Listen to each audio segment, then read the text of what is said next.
Hello and welcome to the Problematic Sticker Anime Podcast. It's a podcast about anime, which of course inherently makes it problematic. And sticker part, of course, is we give out stickers but whenever anything problematic is said or discussed, which, as we've just mentioned, happens a lot in anime. So you hear a lot of this throughout the podcast, mainly from me. But I'm sure others will adapt as we go on because I can't be an all-encompassing police on this one. So we'll see how it goes on that front. But otherwise, I am the man with the slaps, Neil Bolt, and joining me as the people that know about the anime far more than I do. I am just here for I'd like to say dulcet tones, but then I think I'm belittling myself somewhat. So I am joined by Tim New. Man, you used this already. Getting tired. Tim Daddy. I'm not done yet. Shush. Okay, this got a lot better. See, it was your name for a pheromone. There you go. I see it. That's why I did that. Yeah, I jumped the gun too soon. My bad. You did. You jumped my gun again. I would jump your gun. You would. You go. First one. We did it. Out of the way. Also joining us, of course, are Ben Shillabeer-Hall. I am here to talk He is about here. stuff. Not. Yes, that is indeed the entire point of a podcast. So we're good for that. I'm glad we got you on to talk about the things, especially the things you know about, which is anime. We also are joined by Garri Bagdasarov. Yeah. Oh my god. Yeah. I'm glad I didn't give any pomp and circumstance now because that was pretty fitting as a reaction goes. But of course, that is not all. We are joined by the smooth, the sultry, the lovely, gravelly tones of Klaus Nightbringer. How you doing? I just get Garri. You earned it, Gary, to be honest. Also, I've been gone for a while, so he's got to sell me up again. Yeah. People forget me or otherwise. His name just has that appeal as well. As much as Bagdasarov does sound a lot like Bagdasarov, it's not quite as alluring. But my name has beer in it. A beer hall. Yeah. A Sounds Shillabeer. Yeah. Shillabeer. Which means that you shill beer, yeah. You beer shiller. Which is ironic, considering you don't drink as well. But he makes money off it. He's thinking, Yeah. man. Don't drink the merchandise. You're a proper Tory, that's for sure. Womp. Right. So, yeah, we're here as ever. I couldn't be more talk about- offended. You probably should be. You could. honestly. I could have called you a vegan. No, see, I I don't think I mind take that those. over a Tory. I'd take I that. take that over a Tory. Yeah, so I'd rather be a vegan. I know a couple of good vegans. I know Vegan Pete. And A couple of good vegans. Are we talking about eating vegans now? Hang on. Oh my! really, right? Wouldn't that be like? I don't know. That'd be really bad. I don't know anymore. Well, yeah, I think eating people is pretty bad, man. Soylent Green is It's people. also illegal. Oh, so that's your drawing line there, Gary. The fact that it's illegal. Man, I would do it, but it's illegal. Head down to the Amazon forest. It's illegal there. Of course you know that. Yeah, I'd love to participate, but it's illegal. Okay. I'm just picturing Gary as the guy from in between us now. You know, what's his name? The really stump up one. Yeah, Yeah. I know the names ish. I think. Yeah. But, I know one of Picturing them. as Is, Gary as that now. I my would, name, but it's illegal. yeah, you would be that one.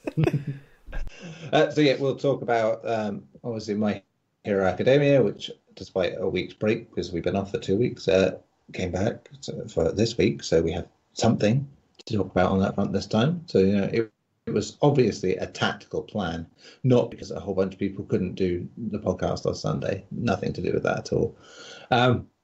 But we also, of course, talk Boruto, and we also talk Ajin, Demi-Human, the manga of choice. Manga/anime of choice, because I mentioned manga just because Tim will have insight on the manga side of things on that one later. We'll be discussing what went on with that, and of course be picking the new anime of choice for the next episode. So let's get things off with the people who know the things about My Hero Academia. It is Klaus, and it is Ben and Tim. Did you watch it? Mm. I don't know. No, sounds like... Okay, I was just checking. It didn't sound very affirmative, but I had to be sure. So yeah, just you two nothing guys. from me sounds affirmative. Before we do that, can I bring up one thing? I'm going to bring up... That's what I'm saying. That they've released a new Dragon Ball Heroes anime in Japan. And I saw a really badly translated version of it, and oh my god, is it bad. The Is whole it as good show as is bad. the Green Man? It's trash. It was started so off as trash. I mean, the whole point of the advertisement was that we'll get to see Super Saiyan Blue Goku fight Super Saiyan 4 Goku. And that fight was like 2 punches and a Kamehameha, and then it ended. Wow. So, yeah, Talk about 16 pumps. yeah, To be fair, the episode was only 7 minutes long. yeah, come on, they could have had the fight for the entire episode. That would have been Yeah, cooler. fill the 7 minutes. Yeah, at that point, It it's sounds fan like a service. GT There's no episode, reason to. There's really no reason to invest in the origin of the fight. Just Yeah. fight them. Gimme. I would Oh. love to see that. So yeah, I was really disappointed that for a promotional episode 1, it was rubbish. Really bad. The That made animations no was sense worse than whatsoever. Super. Which, if we're honest, and what I remember of Super is there was a lot of kickback on the early episodes of Super. So still hope, I suppose. Well, no, unlike Super, this is like every 2 weeks, so we'll see. And it's not canon. Let's Yeah. get that out of the way. Thankfully. It should be shot out of a cannon. It should be shot, canon. That's Right. a good one. So I Two can't wait ants for in the that middle. part where One. Golden Cooler fights with Trunks for some reason. For the Dragon course. Balls. Because he's looking I would for love a golden cooler. I'm not gonna lie. Yeah, they That'd be team sick. up. It's like, okay. It's So- just bad everything. But anyway, I just wanted to bring it up because it was a short thing and it That's needed to fine. be brought up. That's cool. Just I like mean, my thought of when I'm eating but- food while doing it, bringing it up. Well, the shows we list at the beginning each week are obviously not going to last forever. So there are going to be weeks where we need to talk about certain anime news. So it makes sense. It's a good call. It has to be said. So yeah, worth mentioning. But on a tasty note, My Hero Academia, guys, how was it this week? What happened? I liked it.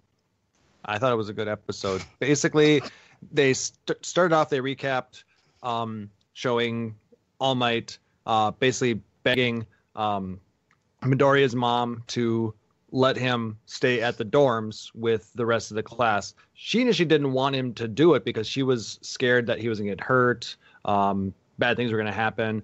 But because of his resolve and just how she knows that Midoriya feels about All Might, she finally relented and is letting him go. So we got that recap. At that point, they show us these brand new dorms that were built in a matter of a couple of weeks or something like that.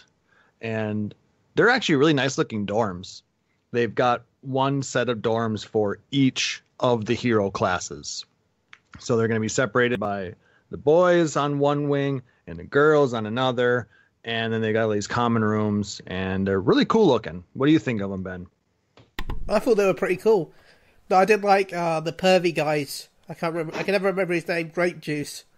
The grape guy? His like when they found out that the baths and the common room were like not gender specific. He's like, here, and then they found out they were, and he was sad. That was yeah. kind of funny, but Yeah. before we got into the dorms, Eraserhead had everybody, meet outside of the dorms, and they talked about the events that happened between the fight and where they're at now. Or he knew that, or he'd learned that Midoriya and Ida and Momo and Todoroki and Kirishima had all gone to try and save Bakugo. And basically everybody else knew about it, and he was extremely disappointed in all of them. And if it had been up to him, he would have basically expelled them all, kicked them all out. But it wasn't up to him, so they're going to try and start over. And at that point, they go in, they get shown their rooms, and they decide to have a king contest. Who's the best at decorating? So we get to go and see kind of the styles of all of the students in Class 1A. And it was kind of interesting to see what, each of them would have, for their room. Of course, they have to start with Midoriya. And, AKA the massive shrine of All Might. Yeah. I mean, everything. All Might everywhere. Action figures, posters, cardboard cutouts. It's just plastered. I'll be honest, I was impressed at how he'd done all that in how long. They'd been there for, 5 minutes? Maybe a couple hours, but... Still. I know that... Well, actually, this was getting towards the evening, wasn't it? So they'd had most of the day to do it. Still, it felt like how much he'd put up. It was pretty impressive, in my opinion. Yeah, though, I mean, the rooms are the size of maybe big dorm rooms. So, I mean, not huge, but still, it is still impressive to get that much work done in such a short period of time. We'll kind of address that, as we go further on. Some of the other rooms, were kind of as to be expected. Kirishima's room was he had the workout / fighting room, right? I'm trying to remember who had that. I think he did, yeah.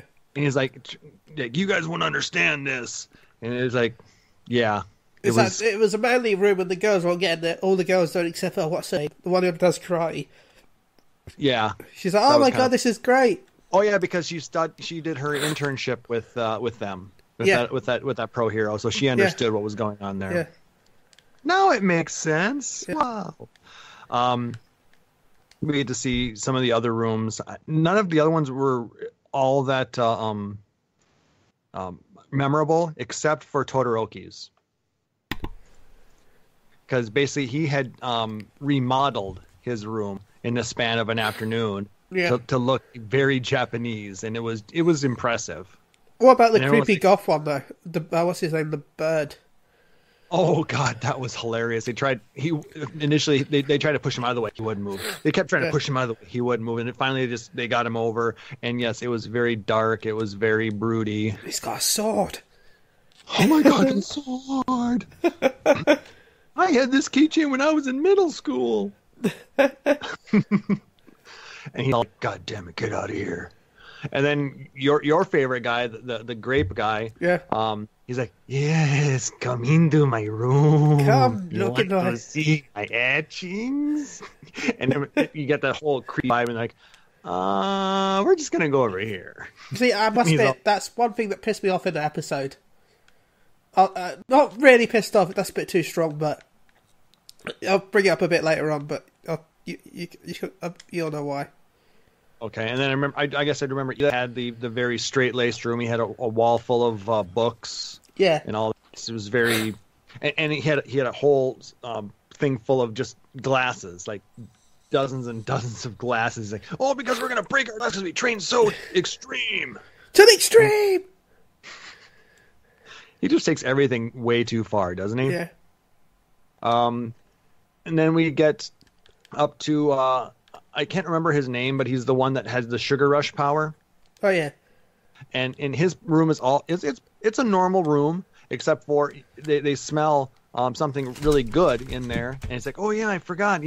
After I was done decorating, was getting hungry, so I made a chiffon cake. Yeah. And he pulls it out, and he's like, yeah, I really should have some whipped cream to go with this, but here, if you guys want some. And all the girls like, oh my god, this is so good. and they're all like just fawning over it. And they're like, ah, and all the guys are like, what? They just don't get it. And like one was like, bake with me sometime. It was pretty good. Yeah. And they show the girls' rooms except for the frog one. Suyu. Yeah, Suyu. So we see the Earphone Jack, her room. It's very musical. A lot of rock posters and instruments all over the place. We see Momo's room is has huge furniture in it because she's used to having a huge room, and she didn't realize that these rooms are going to be so small from what they're used to. So she's like, and they're all like, yeah. When she went in, the first girl was like, "Oh my god, this room's so big," and then she goes, "It's like a closet." It's like a closet in my own place. And then some of the other rooms, there's like one was really, really pink with cherries, and just girly rooms. But then they voted on which room they thought was the best, and winner with 5 votes, all 5 of the girls, was Sugar Rush Guy. Oh yeah. So that was pretty good. Anyway, that's the bit that annoyed me. I'm like, Why they're like, oh, we're not counting, what was it, those 2 rooms, but they didn't say the guy that they didn't go into because it was too creepy. Oh yeah, they didn't count his room either.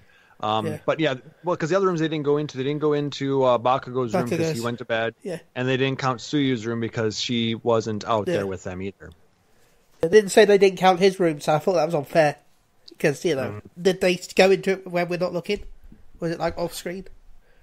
No, they didn't go into it. But I think they kind of had assumed that wasn't going to be. No one's going to vote for that one either. Yeah, even though he had it out there, they just. No, the guys might have. We'll see. Anyway, towards the end, the guys that had gone to try and save Bakugo were all called outside to talk, and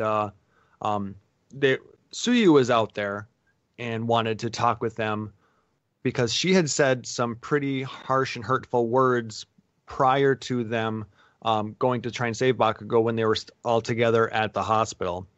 And she just wanted to get it off her chest that she felt bad that she had to say those things because she didn't want anybody to get in trouble. She didn't want anybody to get hurt. She just wanted everybody to be able to, do their thing, go to school, learn to be heroes, and become friends. And she felt bad that all of that had to happen, but she wanted to make sure that they knew that, even though she feels bad about that, she still, cares about all of them. And they had this whole episode basically ended up being about starting fresh and a new start for everybody to get, where they need to go. Getting their provisional licenses and continuing to learn to become professional heroes. Anything else to add on that, Ben? Not really. To me, it felt like a season finale. It almost did, but I think it was an arc ending episode, definitely. Oh, yeah. So we're definitely going into the next phase of the series. Even though it's not necessarily the end of the season, we're just like in the middle of the season, right?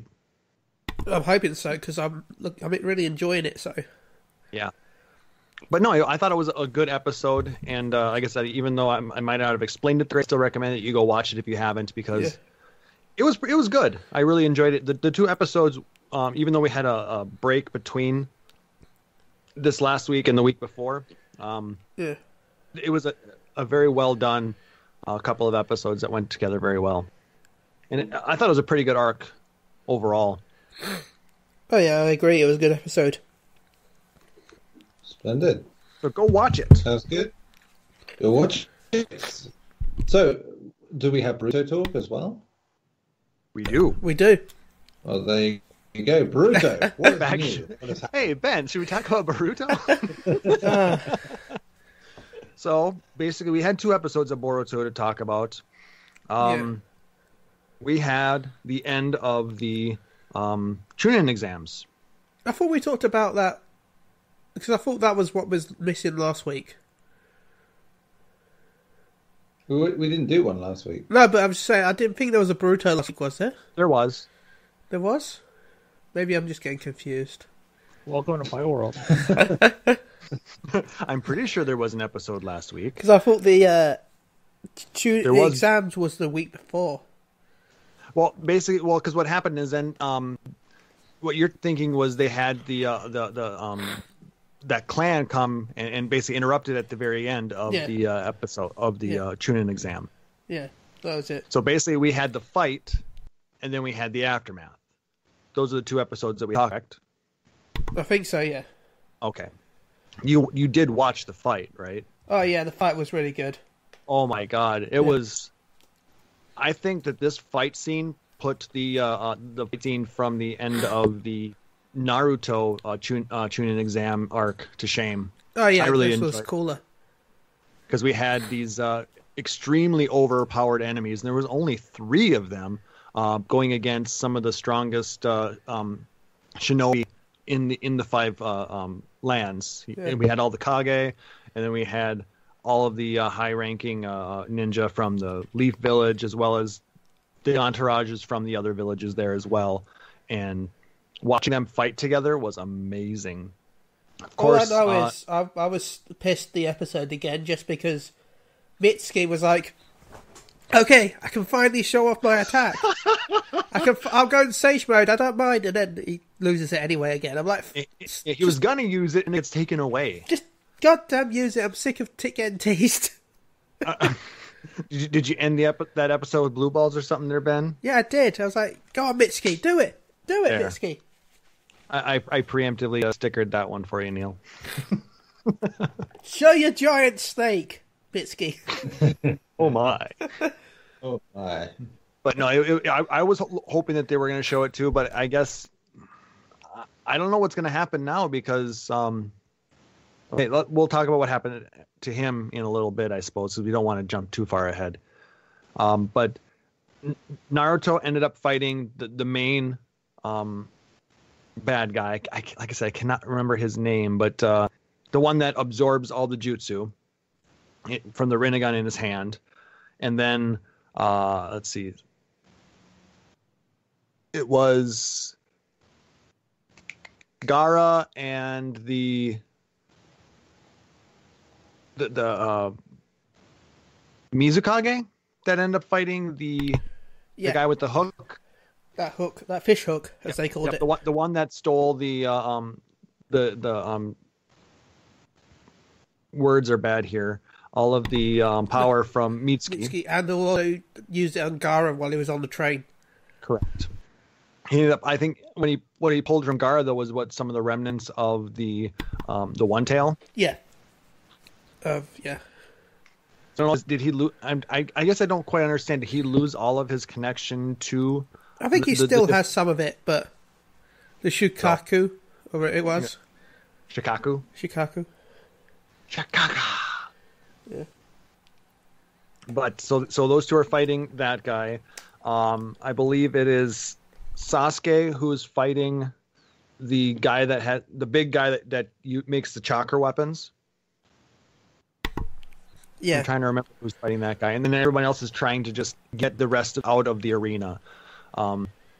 At the very end, the main guy with the Rinnegan in his hand ends up taking the absorbed jutsu and chakra and some giant tailed beast bombs equivalents, and he's going to basically destroy the entire Colosseum.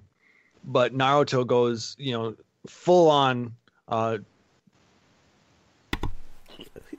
tail mode. Sage Nine Tails, I think. Sage Nine Tails, and also has Sasuke there giving it his Susanoo armor, which that was pretty badass looking. Oh yeah, that combo. It always the Nine Tails cool. with Susanoo armor, but unfortunately, the power of this enemy just blows right through that armor. So it's just showing how powerful this enemy is. But then he goes full Sage mode with it, and the two of them combine their powers, him and Kurama, and they try and basically block this giant chakra bomb that is going to try and destroy the entire area. And instead of destroying it and causing a bunch of havoc around the surrounding area, Naruto basically absorbs it or blocks it so everybody in the village can then be saved. And that's where the episode, the first episode of the two ends. Everything kind of blanks out. You see Naruto looking back and smiling at Boruto, and cut. So we get back to this week's episode, and Boruto is waking up in the hospital after basically reliving the events just before at the end of the last episode. And he's like, what happened? What's going on? And then we kind of see that he's in a hospital bed, and Sarada is waiting for him to wake up. He's like, Boruto, are you all right? And he kind of gets his bearings of what's going on, and they kind of explain what happened. They say that Naruto was dragged off, and then he hears his sister calling in the distance saying, Mama, Mama, wake up. And he's like, whoa, what happened? So he goes over and we see his mom in a hospital bed, unconscious with, why am I so bad with names right now? You know who I'm talking about. I can't remember. Hanabi? No. Her daughter, wasn't it? Well, it's the daughter was there, but no.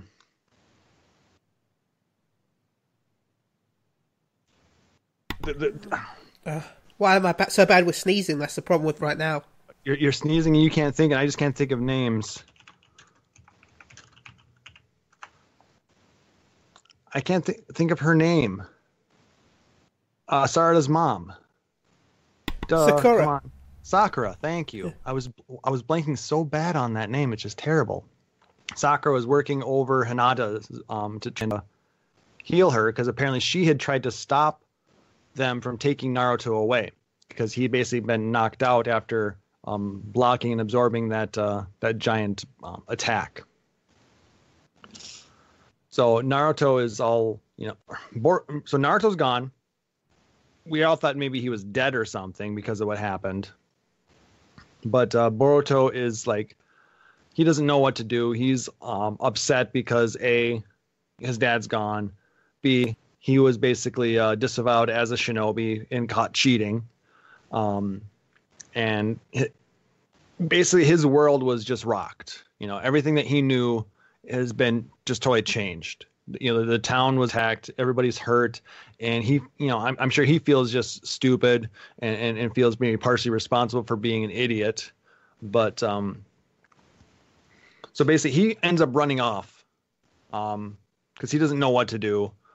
And he runs back to the Hokage's office, half expecting to see Naruto there. Sees a vision of him, but then it's gone. He's like, he didn't know he knew he wouldn't be there, but he had to see for himself. He ends up grabbing Naruto's old jacket, the bright orange one that he threw out the window for being stupid. And now he's realizing that maybe it's not so stupid after all. And that's when Sasuke comes in, and he's like, now maybe you know a little bit more about how your dad felt, because when he was your age, he didn't have any of this. He didn't have his parents, and he was basically looked down upon. And now you understand a little bit what he had to go through to get where he's at now. And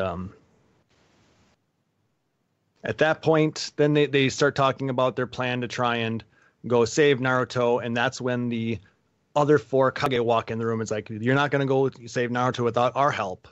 And they basically mount a plan to go save him. The four Kage plus Sasuke, who wants to bring Boruto with them for some reason. Maybe it's because he knows that Boruto has some special power, or he just wants to show Boruto his inner strength. He knows that Boruto I don't know. Smart, that he's actually smart. really good. He's just been stupid recently, so hopefully he's hoping. I'm guessing he's hoping that this will be like a kick in the face to him. That he's hopefully he's learned something, and that maybe he'll be able to rely on his own power. Yeah, and draw on that.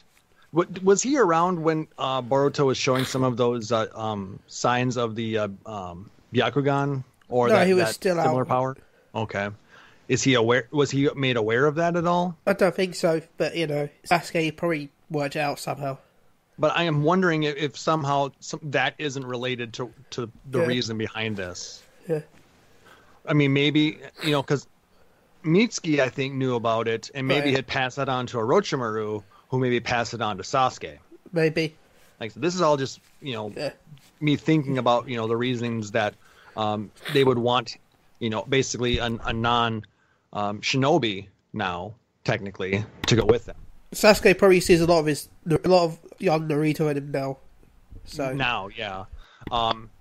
Then the fact that Boruto basically put on Naruto's jacket, and Sasuke gave Boruto his old headband, the one that he had scratched out the hidden leaf symbol. yeah, when he became a rogue ninja.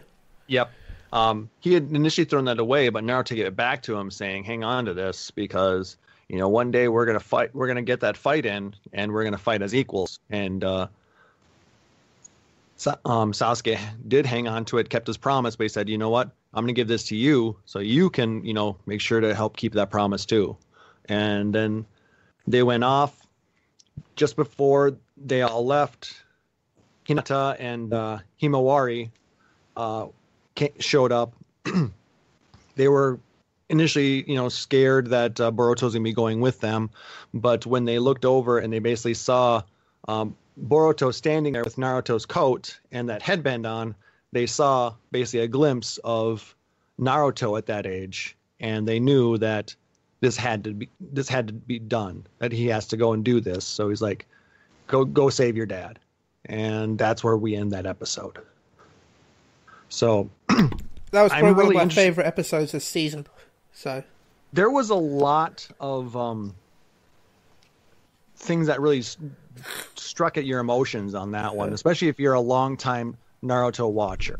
There's a lot of callback to some of the previous episodes, and I thought it was a well done episode. Like I said, again, I probably didn't do the greatest job of explaining how it all went, but I do again encourage you to watch it if you haven't seen it, because it'll maybe make a little bit more sense, and maybe you'll get some of that more subtle, the nuanced bits that the writers have been putting into this episode, which made Chili and I really enjoy it. So yeah, that's Boruto for the week. That's the Boruto. I'm saying it wrong, but it is that. I don't know if there's a wrong way, but Oh, yeah, that's true. Yeah. It's interpretive. It as is you what say, it is. but I don't is know what when is. it first came, when it first got translated. I remember everyone called it burrito and salad because That just makes me hungry. well, because Sakura's kid is called Sarada, and the L was getting translated as Salada. salada. Burrito and salada. And a Diet Coke, please. Yeah, I'm hungry now. Thanks for that. That's definitely not helped. Right. So You're no. I will only be welcome when I had that said burrito in my hand and I am munching on it while talking, making this a very uncomfortable listen for anyone at home.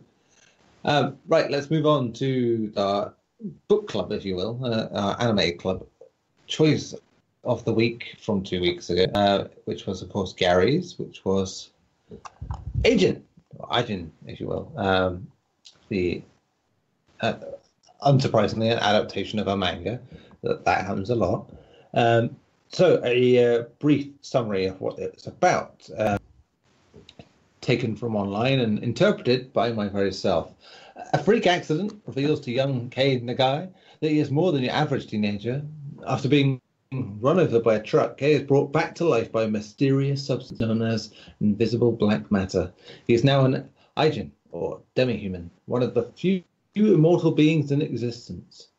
With no one to turn to but a childhood friend, Kei must fight for survival, not only for himself, but for the fate of innocent humans threatened by evil Ajin known as Mr. Sato, the soldier of God.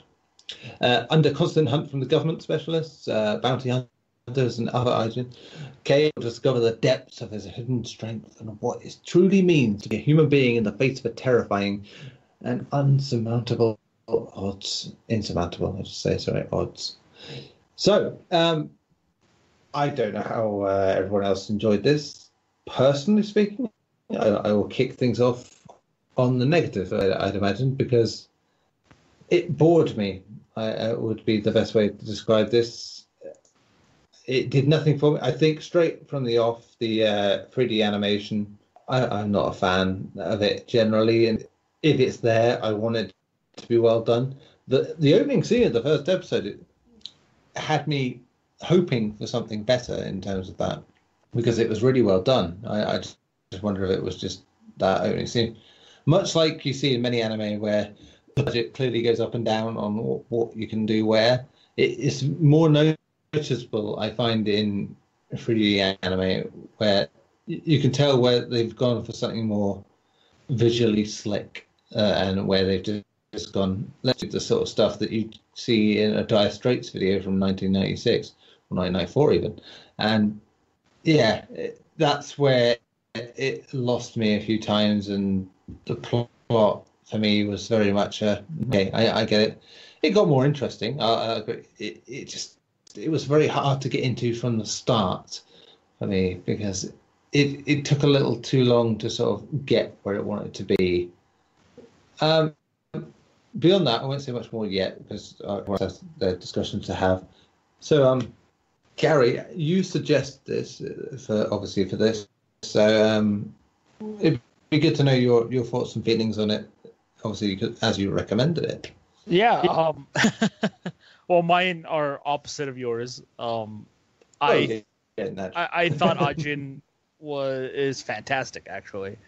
From the beginning, yeah, I can see why the art style or the 3D animation will be off-putting. It was me too, because I tried to watch it when it first came out, and I couldn't get into it because of the art style, but it grew on me very quickly, and now I love it. And I love everything that the studio that did the anime is doing for Netflix now. They've done a bunch of, they're doing the Godzilla animation now for them. They did Blame. I find the Godzilla thing was after, wasn't it? I think, but it seemed more improved. You know, like they had more of a budget to get it right, and I think that shows. That's probably, like I said, my main problem with it. I don't mind skimping on animation, but it feels like it hurt more when it's in 3D. Well, it's fine. I mean, they also did Knights of Sidonia, which was the first thing that they did for Netflix. But yeah, to me, I loved almost everything about it. I loved the characters, except for Kai's second half, where I feel like he was a type of character at the start where, you know, he just wanted to be left alone. He didn't want to be an Ajin, and then towards the second half, he became this kind of cold-hearted douchebag, which kind of really irritated me, because I didn't understand at what point in time his personality changed so drastically. It almost felt like he was more going to type rather than any proper progression, you know, as a character, and which was a shame, because he could have been more interesting in that regard if they'd given him that arc to get him there. You know. Yeah, and some of the other characters you kind of really you hate at first, but in my opinion, you kind of start to grow to love. Like Tosaki, the government agent, I absolutely hated him at first, and then obviously towards the end of the show, you kind of understand his side of things, and the fact that he actually does care more than he's letting on about the Ajin.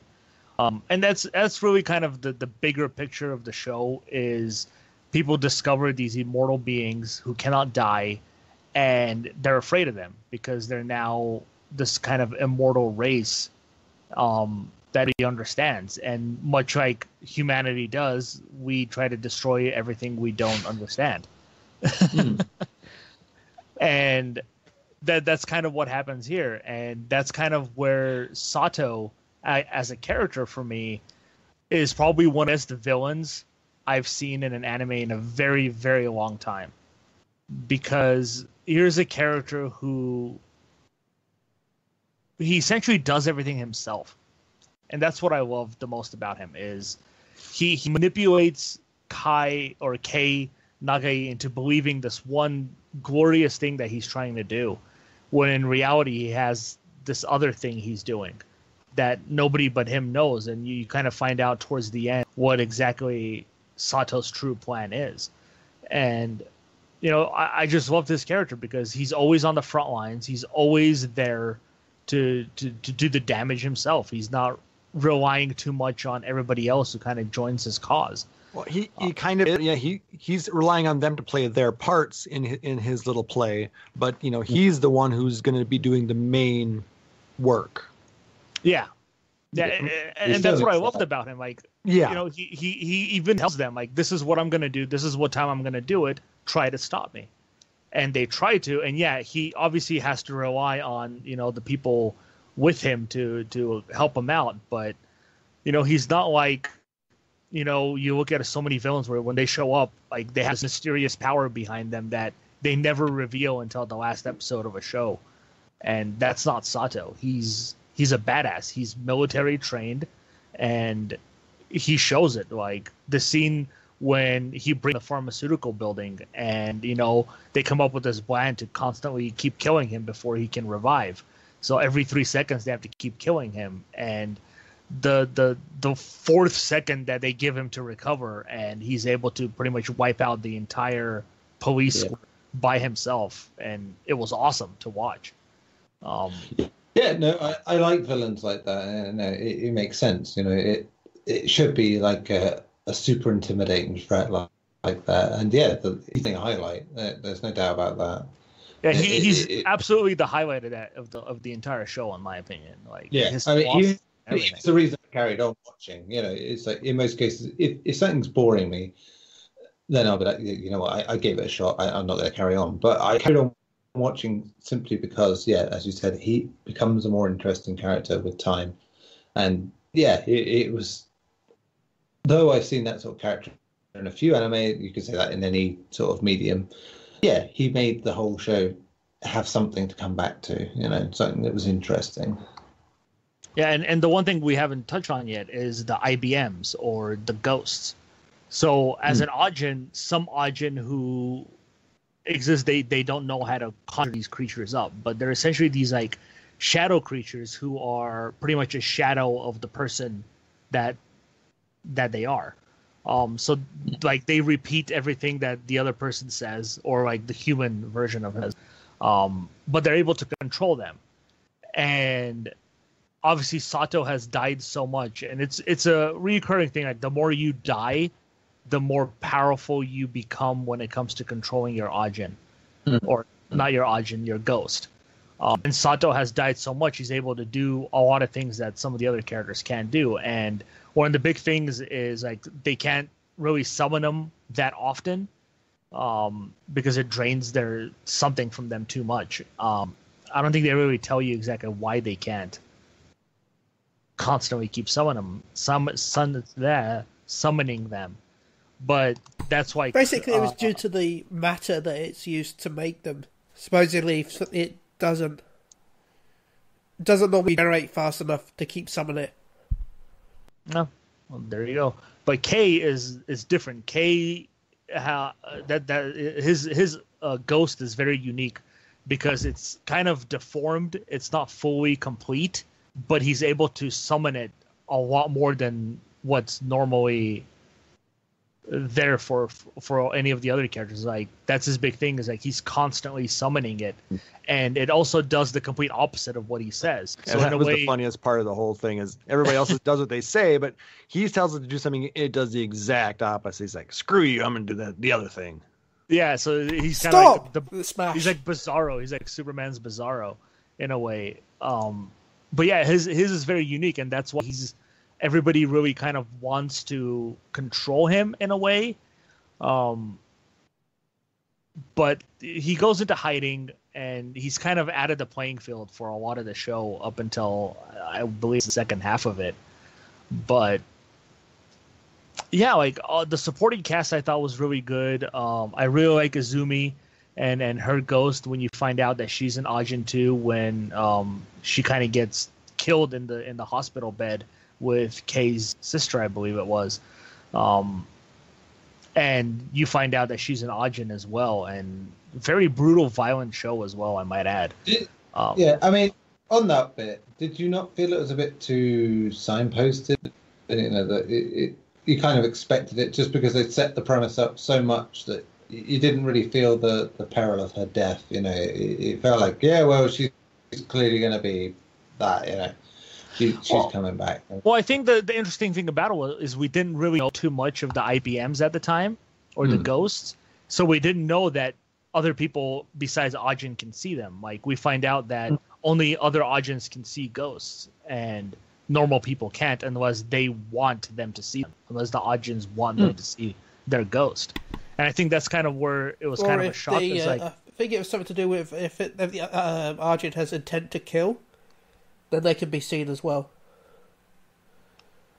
It wasn't because he killed her, but it didn't appear up until it That really was wanted for to. As they're about Visual to die thing, I or something think. like Yeah. that. Okay. But yeah, he kind of befriends another guy. Like, Sato kind of has this recruitment drive where he's playing everybody into his trap, where he's trying to show like the government is experimenting on Ajin. They're constantly killing them and they're torturing them, and we see the torture, and we don't actually see what they do, but like, it seems like it's some really brutal. Like, imagine all the ways that you can die, and this is like how the government is treating Ajin. And Sato essentially rescues one of these people, Tanaka. He's the guy with the baseball cap, and he's essentially using him to drive his goal forward, and that's, you know, getting Ajin their rights. He wants them to be considered as people. No more. He wants the government to admit to the experiments that they're doing, and that's kind of like the big premise of the show. But as we find out, that's really just the layer of Sato's true plan of what's going on. But I thoroughly enjoyed it. I love the action. I think the action is fantastic in this show. I thought at first the Ajin fights were gonna, or not the Ajin, the ghost fights were gonna be kind of iffy because it's two black creatures fighting each other. But I think the camera cuts they did were very well done, and the sound design of when they like hit each other, I think was fantastic. And the music as well, I thought was really well done. But yeah, what about you guys? I've been talking for a while. I don't know how far everybody else got. I finished it. I finished both seasons. I'm about the 3/4 of the way through season 2, I think. Okay. Yeah, I'm on episode 9, I think. Yeah, tell me what you think, Ben. I really enjoyed it, actually. I didn't like how it started, though. I'll admit that I hated how it started with the war part, where they're like shooting like an IBM. I'm like, what's going on here? This is confusing. Why am I Metal Gear Solid? So, was this secretly a Metal Gear Solid 5, the anime? Because that's what it reminded me of. Metal Gear. And then it actually started, and at first I just found it funny that was, it's just, I don't know, it was well timed for that truck to hit him. But yeah, I did really enjoy the series, from what I saw. The ghosts were a pretty cool and interesting idea. Like the different ways that they had to try and track them. Like later on, when they use the fact that they're still solid matter, so they still make sounds, so you can hear them walk on like broken glass. But I was really disappointed, like the special forces, how they kind of really sucked. I'm sorry, but they were hyped so much, and then they come out and they just die. Well, it's not that they were that bad. It's just that Sato's plan of the EMP literally destroyed any chance they had. Yeah, just like, but it's just, yeah. It's like, we can't bring them out. They're illegal. They're too powerful. No, can't do it. It's illegal. Shade stuff. No, can't do it. Illegal. Oh, well, we've got them out. Oh, they're dead.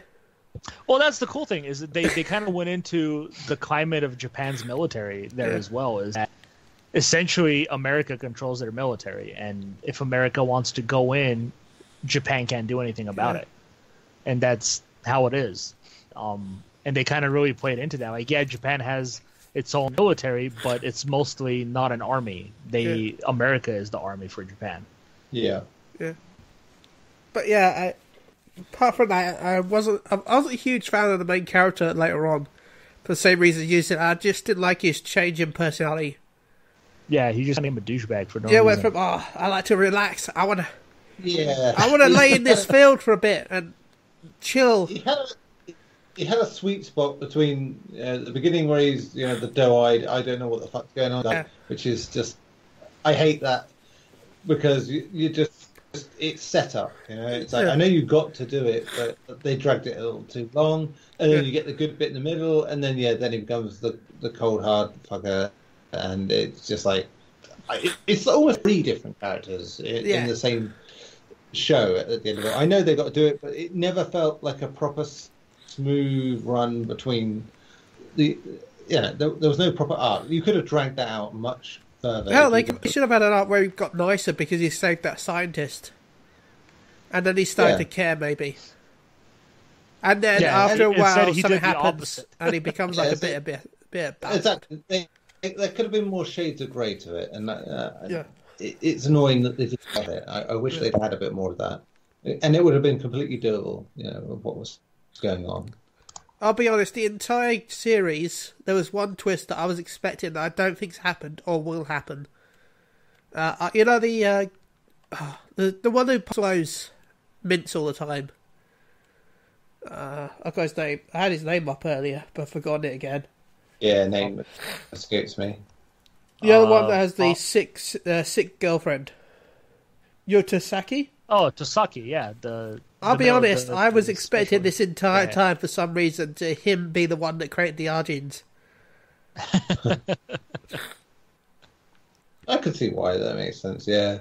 Because he was the only one in like the different like sort of outfit, and he had an Ajin as his servant, but really friend. I for some reason I expect him to be like the reason why he wants to go against them so badly at the start is because he helped create them. Yeah, that makes sense. I get you. Yeah. So, Tim, you haven't got to speak in a while, so I think you should be definitely next. I think the only addition I can really make to everything else that everyone else has said, apart from the manga aspect of it, is that this anime suffers from a couple things. One of them is one of my biggest pet peeves in any type of storytelling, where they put more depth and growth and intent in the enemy than they do in your main guy, your main person. And granted, there has to be that intention. There has to be. And there usually is some heart and soul and some reasoning put into your antagonist, in pretty much anything. But generally speaking, there is the exact opposite done to protagonists, where they're just limp lizards, where they just fill in a blank and then they just fight evil, basically. Like super simple, super dull, super whatever. And that is exactly what happens here in Ajin, and it's both what I saw in the anime and then what I read in the manga. And the other thing I'd like to say is that I've been thinking about this all week, and I had a way I wanted to say it too. But after watching about 4 episodes of the anime, and then like getting so sick of the 3D animation in that show, I don't even want to say sick. I was just bored. I'd see something that's super stiff and super awkward. Like there'd be some scenes that were really fleshed out well and like full motion. Everything's in motion. Everything felt kind of good. And then there'd be plenty of other motions where they're just standing around and it looks creepy, peculiar. It kicks off so well, but also that beginning scene is it shows both sides of it. It's like you see some really, really well done animation, and then you see some bits where like, oh, it's Final Fantasy, clearly. Yes. Yeah, it just makes you think. Like I said earlier, you can see where the variance in budget is not quite as well handled with a 3D anime as it is with a 2D one. You know, it's like you can get through a 2D anime with some shitty animation here and there because it still kind of tells the story in the same way. 3D, it's just there, it's in your face where the difference is, and you know, it's like if you watched a Hollywood blockbuster, yeah.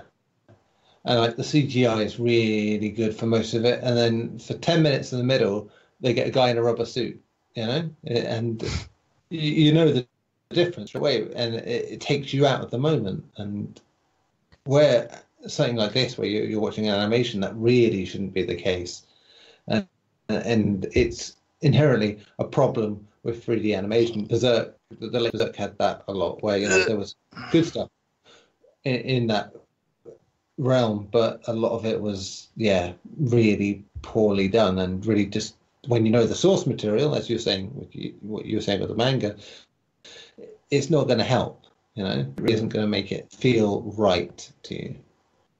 No, and I know there's always going to be something for me about manga that always has a precedence on its anime adaptations, and in general, it comes down to the manga being the original source matter. Like it was created with the intent of being in manga, so it works within its own realm. It's not trying to adapt one medium into another and not taking the changed medium into account, and that's something that also happened. Yeah, because if something's more very much inspired in how it's drawn, we talked about this before with Junji Ito and his stuff. Trash that anime. Exactly. Yeah, it does not translate well at all. And I get it's worth trying because you know it's lucrative. Yeah, money. But whether it be live action or anime, they can't get the feeling that the manga has. And it's like book adaptations, isn't it? To films, it's like there are some things that are best left in books because you can never show on screen quite what's in the book in the right way, you know. Right. And the real sin in making the conversion is that you're trying to make a pure mimic, and that's impossible. That's disingenuous to the source matter, and it's disingenuous to what you're trying to do.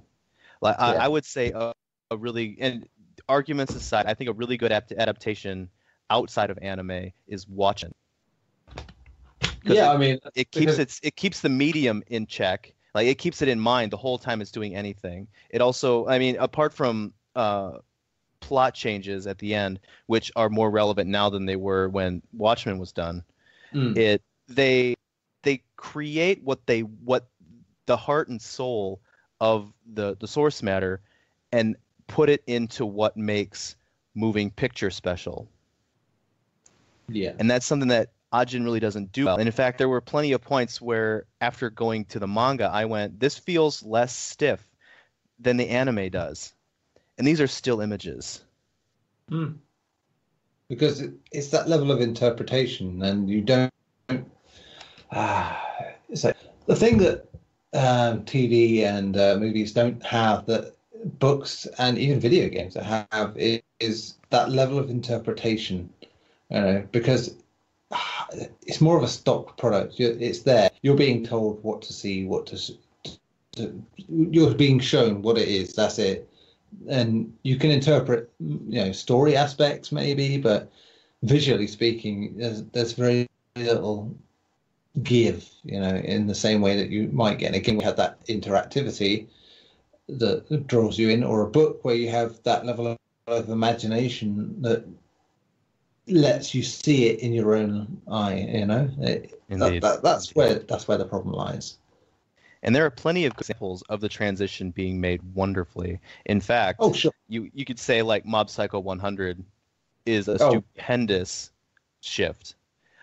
My Hero Academia is actually seeing probably more success on the visual end of things than it did in the manga, even though the manga was really great. Because it adapted well and put it in the medium as opposed to trying to make a direct copy. Yeah, this is it. It's And understandable. Bleach, where it got so bad that the anime got cancelled. Well, to be fair, it went off the rails after the Espada anyway, on both ends. So I still find it funny that they've announced Aizen as a playable character in Jump's Heroes, even though he's so broken as shit. Yeah, they said that there's nothing you could do that can last for a long time without problems, you know. And I think things like Bleach are a good example. And anything that lasts a long time, you're going to have a lot of dips and troughs. You're going to have your high points. You're going to have you're in the gutter. But One Piece. But One Piece is going to last until we're all dead. So. Oh come on! Even One Piece, from what I've seen, it's like it has its lows. It has its patterns, and it's like you can enjoy it still. There's no doubt about that. Like I said, we were talking about this in the PlayStation Unchained earlier about certain games. You have comfortable things where it doesn't matter that it's repeating the same cycles over and over again.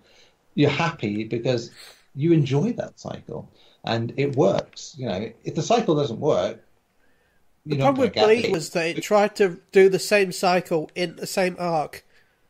Literally, it basically, the cycle of main character gets superpowers, gets beaten by the boss, trains, gets stronger, gets beaten, and then beats the boss. They did that with the main character, but then he lost anyway still. I was like, what was the point? Well, then they also took his powers away. Yeah. And made him have to learn it a different way. Yeah. And it wasn't... Hell, that he did again later on. And then it was literally the next page that he got it back. Yeah. He was like, oh no, I've stripped you all your powers. You can't use them ever again. It should go, literally next panel, guy comes out and go, oh, that never happened. I've reset your history. Your powers yeah, gross. That manga anime everything just took a hard turn to the right and it just turned to shit.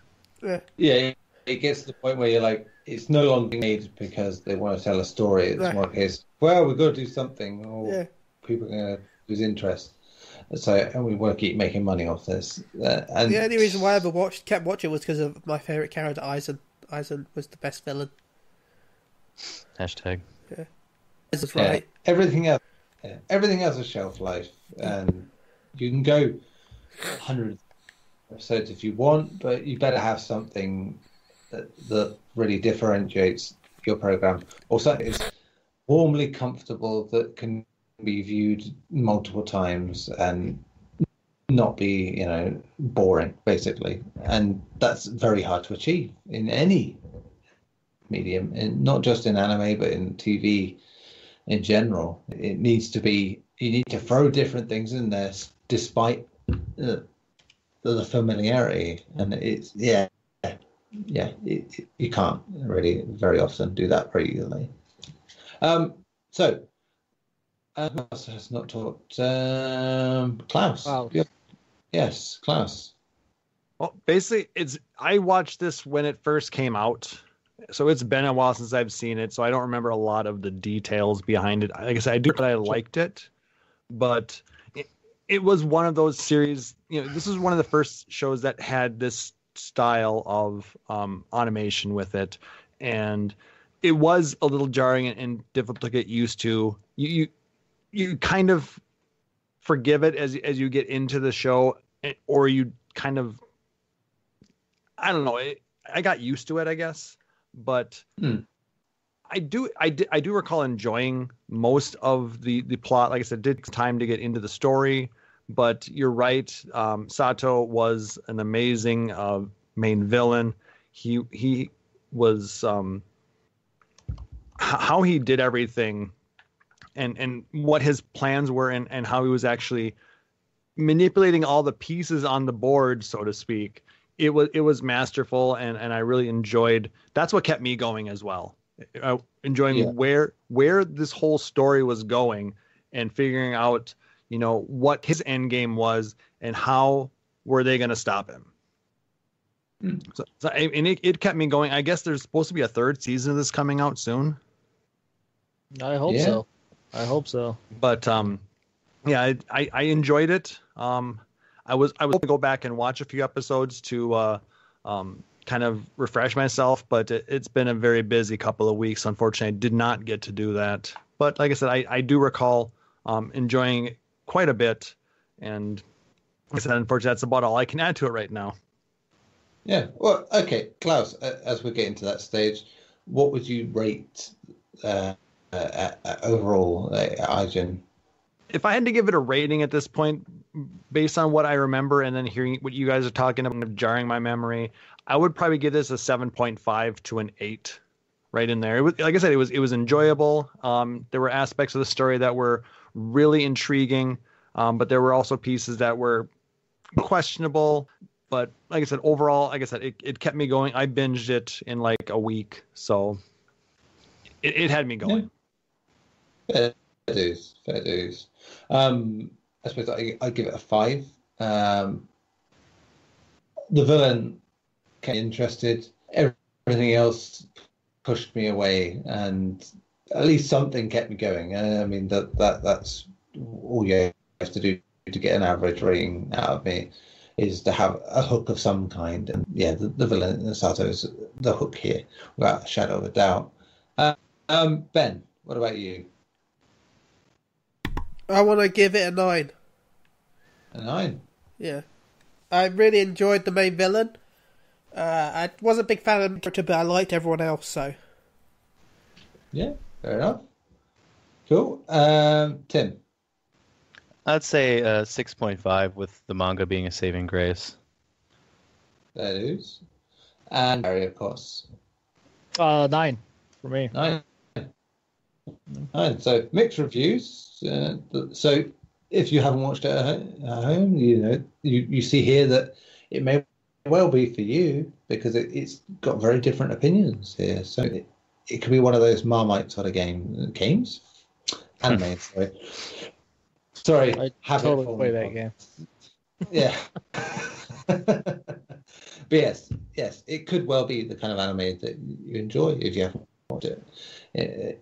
With that, but that's the fun of it. I like things like that where you can get so many different opinions on it, because it means there's something to it at least. And there is, even me giving it the lowest score here this week can say there is something to it in Sato that makes it worth trying at the very least and persevering with. So, new week, new choice. Who is next in line? Do we know? Do we have a system for this? Choosing. It's between you four, so I have one I would like to recommend. Well, there we go. Klaus, you go ahead. You pick one. This is one that just came out on Netflix. Okay. And it's one I'm really looking forward to watching. It's Fate Extra Last Encore. Fate Extra. We'll check that it's on the European. Is that part of the Fate series? Yes, it is. Oh man, I have to watch it before I watch that. This one, okay. I'll make sure that it's available to you guys over in the UK first. So what was the name? Fate what? Extra Last Encore. Yes, it is. Wonderful. Like I said, just released. It was. I'll read the synopsis here. Hakano Kishinami finds himself in the midst of a Holy Grail war with no memories of how he got there. Through his confusion, he must fight to survive. It's 10 episodes, and like I said, I really enjoyed all of the Fate series, so this is one I really want to watch, and I figured this would be a great way for all of us to kind of watch it, weigh in on it, see how it compares to the other Fate animes, and have quite a discussion. Yeah, good shout. It seems interesting, I have to say, looking at the episode description there on the first episode. So that is what we will be discussing next time, alongside usual, of course. It's time for shout-outs, of course, and not only shout-outs, but contact details, etc., etc. Klaus, as you made the choice, please go first. All right. Well, I want to shout out everybody who joined me last night in our 8-hour stream to raise funds for Extra Life. We pushed over $500, so I spent this afternoon streaming shaving the beard. I have not been. It was some beard as well. I have to say, surprisingly good. I saw it and I was like, this is Klaus. Wow. And yeah, now if you go out to my Twitter at phxdn_Klaus, you will see a very different looking man standing in front of you. Took a few pictures throughout the process. The pre-picture with the full beard, and then we did some crazy things in the middle, all the way to the baby face. And I already miss the beard immensely. But shout out to everybody who helped to donate to our Extra Life campaign. Shout out to you guys again for having me on this awesome show. I really enjoy being able to talk anime with you guys. And like I said, my Twitter is at phxdn_Klaus. That's Klaus with 2 S's. Fantastic.